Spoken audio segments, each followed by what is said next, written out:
Hello my dear students, welcome to तरह से classes. आज आपके लिए लेकर आए हूँ क्लास 12 की फिजिकल एजुकेशन सब्जेक्ट से कुछ वाइवा बेस्ड क्वेश्चंस। और ये वाइवा बेस्ड क्वेश्चंस हैं वॉलीबॉल के ऊपर। इससे पहले मैं ऑलरेडी आपको एक वीडियो दे चुका हूँ, उसका लिंक आपको इसी वीडियो के डिस्क्रिप्शन बॉक्स में मिलेगा।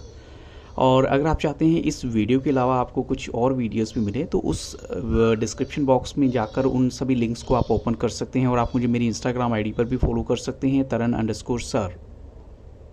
तो जैसा कि आप सभी को मालूम है, कुछ अभी स्कूल्स में आपका जो प्रैक्टिकल है वो चल रहा है। तो यहाँ जो फर्स्ट क्वेश्चन मुझे लगता है आपसे पूछा जा सकता है वो कि हु इन्वेंटेड वॉलीबॉल। वॉलीबॉल की हिस्ट्री के बारे में पूछा जा सकता है। तो आपको वहाँ पर आंसर देना है विलियम जी मॉर्गन। और उन्होंने कब किया था अगर आपसे पूछा जाए तो 1895 में।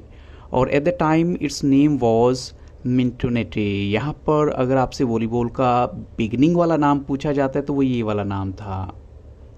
और आपको ये बात भी याद रखनी है कि जो वॉलीबॉल है वो एक डेमोन्स्ट्रेशन स्पोर्ट था 1924 के ओलंपिक्स में पेरिस में, and became an official sport in 1947। अब चलते हैं नेक्स्ट क्वेश्चन के लिए, FIVB। अब FIVB अगर आपसे पूछा जाता है इसकी फुल फॉर्म बताइए तो क्या है। यहाँ पर आपको इसका आंसर देना है फेडरेशन इंटरनेशनल डी वॉलीबॉल। और ये कब इन्वेंट हुई थी 1947 में। तो ये इसका करेक्ट आंसर होगा। अब चलते हैं क्वेश्चन नंबर 3 के लिए, in which year men's first championship was played and where. किस साल हुई थी मेन की फर्स्ट चैंपियनशिप और कहाँ पर हुई थी। तो यहाँ पर जो करेक्ट आंसर है वो है प्रेग में, PRAGUE, और ईयर है 1949 में। अब चलते हैं नेक्स्ट क्वेश्चन के लिए, today a new form of volleyball is popular. अब सभी को मालूम है कोई नई फॉर्म है वॉलीबॉल की आ चुकी है, काफ़ी पॉपुलर है। और उस वॉलीबॉल को क्या नाम दिया गया है। तो यहाँ पर हम कहेंगे जो करेक्ट आंसर है वो है beach volleyball played by 2 player team. अब बीच वॉलीबॉल का मतलब तो आपको समझ ही सकते हैं कि बीच पे खेली जाती है और 2 प्लेयर की टीम होती है इसमें। जैसे दूसरी अगर वॉलीबॉल आप देखते हैं नॉर्मल, उसमें तो 6 प्लेयर की टीम होगी, लेकिन यहाँ पर सिर्फ आपको 2 प्लेयर की टीम मिलेगी। और ये भी आपको नोट करना है कि अगर इंडिया की बात करें, इंडिया में वॉलीबॉल कब इंट्रोड्यूस हुई थी। तो फर्स्ट ऑफ ऑल तो YMCA के थ्रू हुई थी। और इसके बाद आपको ये भी बताना है कि जो VFI है यानी वॉलीबॉल फेडरेशन ऑफ इंडिया, ये कब फॉर्म्ड हुई थी। तो उसका ईयर है 1950। तो ये दोनों आपको जो है डेट अलग अलग याद रखनी है। जैसे ये वाली डेट अलग है और ऊपर मैंने जो बताई है वो अलग से है। तो ये भी आपको माइंड में रखनी है। इसकी आपसे VFI की फुल फॉर्म पूछी जा सकती है, कब इन्वेंट हुई इंडिया में। तो आपको ईयर बताना है वहाँ पर 1950। अब नेक्स्ट क्वेश्चन है, when was the first national championship held in India. First national championship India में कब हेल्ड हुई थी। तो यहाँ पर जो राइट आंसर है वो है 1952 में। और कब हुई थी, इनफैक्ट कहाँ हुई थी, चेन्नई में। और India won the gold in the very first Asian games. ये भी आपको याद रखना है कि इंडिया ने पहले ही एशियन गेम्स में गोल्ड मेडल जीता था। अब चलते हैं नेक्स्ट क्वेश्चन के लिए, what is the dimension of the net. ये बहुत इंपॉर्टेंट क्वेश्चन है, ये इसलिए आपसे बोल रहा हूँ क्योंकि मैं किसी स्कूल में ऑब्जर्वर के तौर पर भी था। तो वहाँ पर ये क्वेश्चन बार बार पूछा जा रहा था कि क्या डायमेंशन रहती है नेट की वॉलीबॉल की। क्योंकि ये टेक्निकल क्वेश्चंस होते हैं, जो बच्चे नहीं खेलते उनको नहीं पता होता। तो लेंथ आप बताएंगे 11 मीटर है और ब्रेथ इसकी बताएंगे 1 मीटर है। अगर आपको नहीं मालूम तो आप नोट डाउन भी कर सकते हैं। अब चलते हैं नेक्स्ट क्वेश्चन के लिए, what is the height of the net in volleyball game. अब वॉलीबॉल गेम में हाइट क्या रहेगी नेट की। तो देखिए यहाँ पर जो है दोनों चीज़ें आती हैं। जब हम वॉलीबॉल के नेट की बात करते हैं हाइट की, तो मेन के लिए अलग से रहेगा और विमेन के लिए अलग से रहेगा। तो दोनों का ही आपसे पूछा जा सकता है। अगर आपसे मेन का पूछते हैं तो आप बोलोगे हाइट ऑफ वॉलीबॉल नेट जो है वो 2 मीटर है, 43 centimetres. 2 metre and 43 centimetres for men के लिए हो जाती है। और अगर विमेन की बात करें तो वो रहेगी 2 मीटर एंड 24 सेंटीमीटर्स। अब चलते हैं नेक्स्ट क्वेश्चन के लिए, व्हाट इज़ द बम पास। अब बम पास एक्चुअल में क्या होता है। तो ये पास होता है मेड विद 4 आर्म्स। इसको 4 आर्म्स से आप करते हैं ऑन ए लो बॉल। अगर कोई बॉल बहुत नीची होकर आती है उसके लिए आप ये करते हैं, तो ये बम पास होता है। ये टर्म्स हैं कुछ, मुझे लगा आपसे डिस्कस करूं। अब नेक्स्ट है आपका, what do you mean by drink. अब डिंक का मतलब बताइए, डिंक क्या होता है।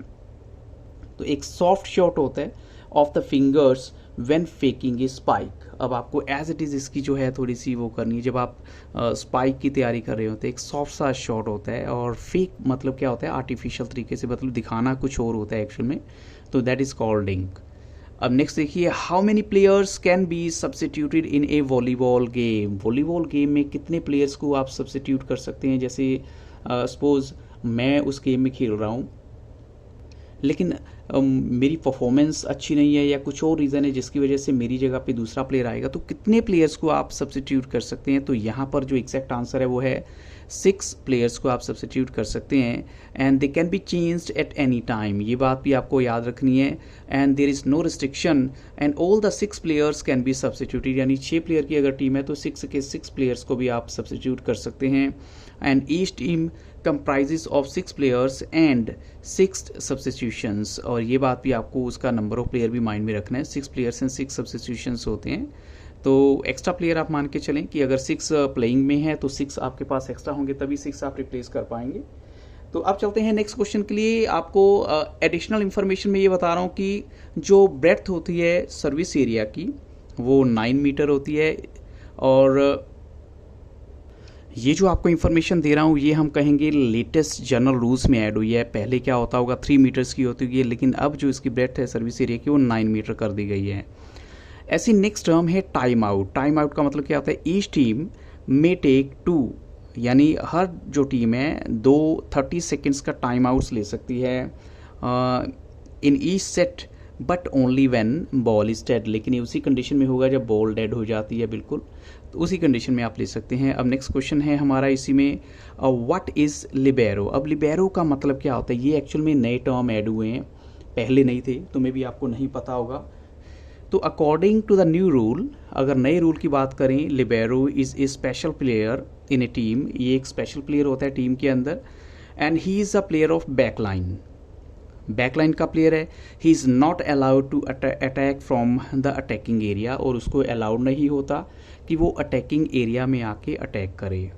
ऐसे अगर देखें जो टूर्नामेंट्स की बात करते हैं, जैसे एशियन वॉलीबॉल टूर्नामेंट जो है, उससे पहले मैं आपको हिस्ट्री ऑलरेडी बता चुका हूँ थोड़ी बहुत, लेकिन अगर एशियन वॉलीबॉल टूर्नामेंट की बात करें तो फर्स्ट टाइम कहाँ पर हुए थे, आपको यहाँ पर बोलना है कि वो हुए थे टोक्यो में, और किस साल हुए थे, तो 1955 में। और ये कुछ ऐसे क्वेश्चन थे जो आपके साथ मैं ऑलरेडी डिस्कस पहले भी कर चुका हूँ।